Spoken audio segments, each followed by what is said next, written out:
সংখ্যালঘু মানুষ সবথেকে বেশি কেন্দ্রীয় গরিব কল্যাণ যোজনায় লাভ পেয়েছে।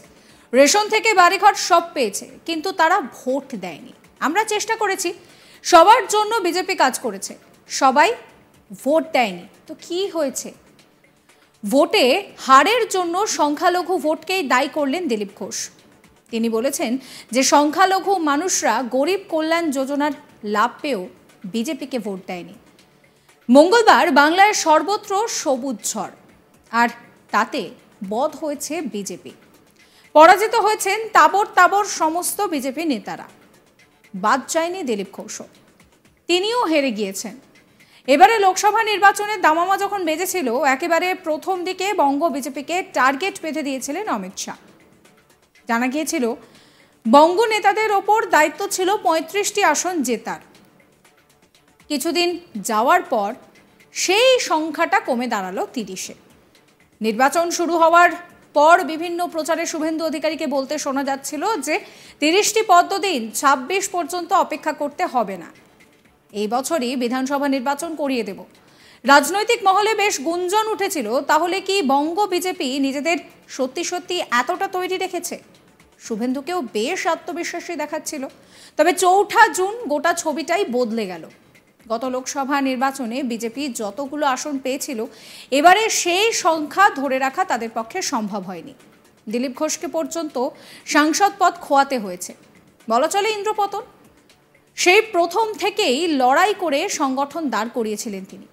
বঙ্গ বিজেপি নেতার এই পরিণতি কেন?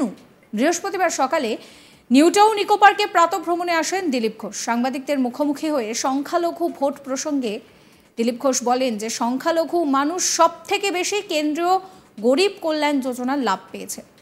রেশন থেকে বাড়িঘর সব পেয়েছে, কিন্তু তারা ভোট দেয়নি। তো দেয়নি, আমরা চেষ্টা করেছি, সবার জন্য বিজেপি কাজ করেছে, সবাই ভোট দেয়নি। তো কি হয়েছে?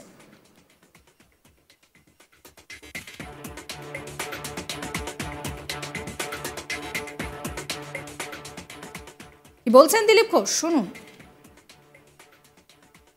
সংখ্যালঘু ভোট, তারা সবচেয়ে বেশি কেন্দ্র সরকারের গরিব কল্যাণ যোজনার সুবিধা পেয়েছে। রেশন থেকে বাড়িঘর সব হিসাবও বলছে, কিন্তু তারা ভোট দেয়নি। আমরা চেষ্টা করেছি, সবার জন্য সবকা সাথ সবকা বিকাশ স্লোগান, সবার জন্য কাজ করছে বিজেপি। সবাই ভোট দেবে এরকম নয়, কিন্তু দেশকে এগিয়ে নিয়ে যেতে হলে সবাইকে উন্নয়নের ধারা তার বাড়ি পর্যন্ত পৌঁছে দিতে হয়। দিলীপ ঘোষের বক্তব্য, ভোটে হার জিত হয়, কিন্তু পশ্চিমবঙ্গে সংগঠন শুয়ে পড়েছে, কর্মীরা বেরোননি। তিনি বলছেন যে আমি নিজে মেদিনীপুরে বুথ লেভেল পর্যন্ত সংগঠন তৈরি করেছিলাম গতবার, সেখানে প্রচুর কাজ করেছিলাম। এবং তিনি বলছেন যে সংসদ কোটার টাকায় কাজ হওয়ায় মানুষ খুশি ছিলেন, সব দলের লোক তার পক্ষে ছিলেন। যে কোনো কারণেই হোক, পার্টি তাকে সেখান থেকে টিকিট দেয়নি। সেই সিদ্ধান্ত যে ভুল, সেটা প্রমাণ হয়ে গিয়েছে। দলের সংগঠন ঢিলে হয়ে গিয়েছে। তিনি আরও বলছেন যে আমরা তো প্রথমে লোকই খুঁজে পাইনি, তাই সব জায়গায় আমাদের ভোট কমেছে, পরাজয় হয়েছে। শুনুন তার কথা। ভোটে হার জিতে হয়, তাতে একটু মনে প্রভাব পড়ে, কিন্তু ব্যাপারটা যেভাবে সংগঠন একবারে পশ্চিমবঙ্গে শুয়ে পড়েছিল, কর্মীরা বেরোননি। কর্মীদের বার করতে গিয়ে আমি তো মেদিনীপুরে 1 বছর 1.25 বছর ধরে লেগে বুথ অবধি সংগঠন তৈরি করেছিলাম, সব গ্রামে গেছিলাম। সেখানে 304 কোটি টাকা দিয়ে কাঁসাই ব্রিজের স্যাংশন করেছিলাম, টেন্ডার 50 বছরের পেন্ডিং, এবং শিলাবতী 2টো ব্রিজ গডকরিজির কাছ থেকে। 500টা গ্রামে সোলার লাইটের আমি পারমিশন করি, 250 গ্রামে লেগে গেছিলো, আরও 250 গ্রামে প্রসেসে আছে। বাকি আমার ফান্ড থেকে যা কাজ করা সে তো আমি করেছি, রাস্তাঘাট ইত্যাদি। একাধিক ট্রেন, নতুন ট্রেনের যে স্টপেজ বেলদা থেকে আরম্ভ করে খড়গপুর দিকে, সেটা আমি করেছিলাম। তো মানুষ খুশি ছিল, সমস্ত পার্টির লোকেরাই আমার পক্ষে ছিল। যে কোনো কারণে হোক, পার্টির সিদ্ধান্ত নিয়েছে, সেটা ঠিক ছিল না, প্রমাণ হয়ে গেছে। তো আমি বাকি জায়গায়ও করব, কিন্তু সংগঠন যেভাবে ঢিলে হয়ে গেছে সব জায়গায়, বুথে আমরা প্রথমে লোক খুঁজে পাইনি, খুঁজে দাঁড় করাতে এজেন্ট খুঁজতেও হয়েছে। তো দুর্বলতা ছিল সংগঠনের, সেই জন্য সব জায়গায় সার্বিকভাবে আমাদের ভোট কমেছে এবং হার হয়েছে।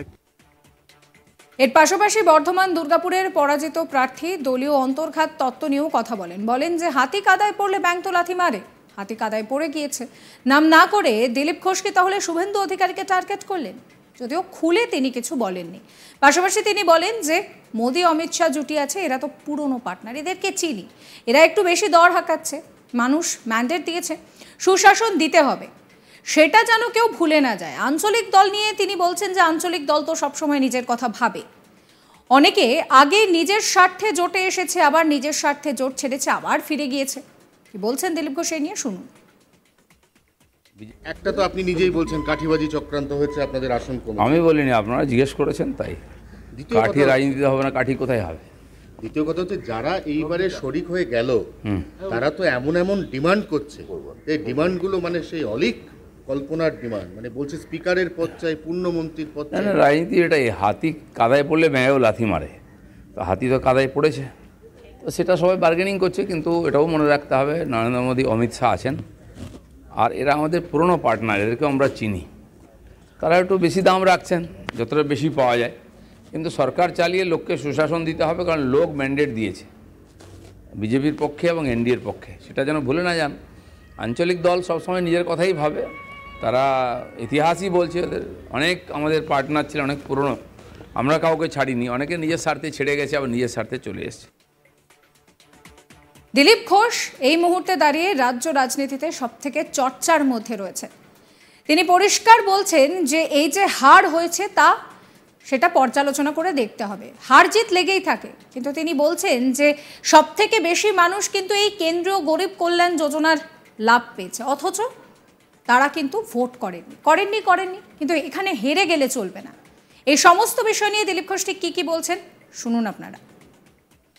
পুরনো সংখ্যালঘু ভোট, তারা সবচেয়ে বেশি কেন্দ্র সরকারের গরিব কল্যাণ যোজনার সুবিধা পেয়েছে, রেশন থেকে বাড়িঘর সব হিসাবও বলছে, কিন্তু তারা ভোট দেয়নি। আমরা চেষ্টা করেছি সবার জন্য, সবকা সাথ সবকা বিকাশ স্লোগান, সবার জন্য কাজ করছে বিজেপি। সবাই ভোট দেবে এরকম নয়, কিন্তু দেশকে এগিয়ে নিয়ে যেতে হলে সবাইকে উন্নয়নের ধারা তার বাড়ির মধ্যে পৌঁছে দিতে হয়। দেখুন, ভোটে হার জিতে হয়, তাতে একটু মনে প্রভাব পড়ে, কিন্তু ব্যাপারটা যেভাবে সংগঠন একবারে পশ্চিমবঙ্গে শুয়ে পড়েছিল, কর্মীরা বেরোননি, কর্মীদের বার করতে গিয়ে আমি তো মেদিনীপুরে 1 বছর 1.25 বছর ধরে লেগে বুথ অবধি সংগঠন তৈরি করেছিলাম, সব গ্রামে গেছিলাম। সেখানে 304 কোটি টাকা দিয়ে কাঁসাই ব্রিজের স্যাংশন করেছিলাম, টেন্ডার 50 বছরের পেন্ডিং, এবং শিলাবতী 2টো ব্রিজ গডকরিজির কাছ থেকে। 500টা গ্রামে সোলার লাইটের আমি পারমিশন করি, 250 গ্রামে লেগে গেছিলো, আরও 250 গ্রামে প্রসেসে আছে। বাকি আমার ফান্ড থেকে যা কাজ করা সে তো আমি করেছি, রাস্তাঘাট ইত্যাদি। একাধিক ট্রেন, নতুন ট্রেনের যে স্টপেজ বেলদা থেকে আরম্ভ করে খড়গপুর দিকে, সেটা আমি করেছিলাম। তো মানুষ খুশি ছিল, সমস্ত পার্টির লোকেরাই আমার পক্ষে ছিল। যে কোনো কারণে হোক, পার্টির সিদ্ধান্ত নিয়েছে, সেটা ঠিক ছিল না, প্রমাণ হয়ে গেছে। তো আমি বাকি জায়গায়ও করব, কিন্তু সংগঠন যেভাবে ঢিলে হয়ে গেছে সব জায়গায়, বুথে আমরা প্রথমে লোক খুঁজে পাইনি, খুঁজে দাঁড় করাতে এজেন্ট খুঁজতেও হয়েছে। তো দুর্বলতা ছিল সংগঠনের, সেই জন্য সব জায়গায় সার্বিকভাবে আমাদের ভোট কমেছে এবং হার। সাবস্ক্রাইব করবেন আজ তাক বাংলার ইউটিউব চ্যানেলকে, ফলো করবেন হোয়াটসঅ্যাপ চ্যানেলও।